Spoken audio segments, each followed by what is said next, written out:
Ahojte. Táto vrtačka má zhruba 4 roky, 4,5. Má odvrtané nejakých 30 hodín všeho všudy, čiže čisté hobby. A stala sa takáto vec.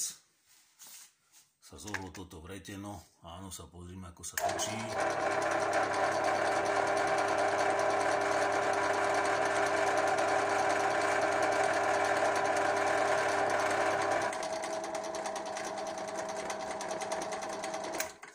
Takže krásne vidno, ako sa zohlo.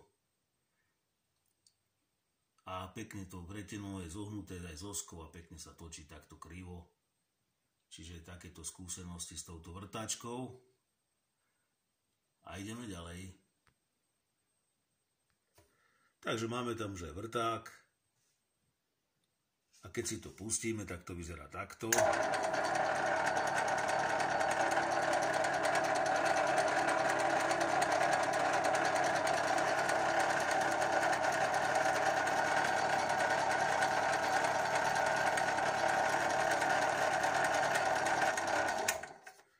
Takže dosť tejto celej osky tutonosnej plus toho kužela.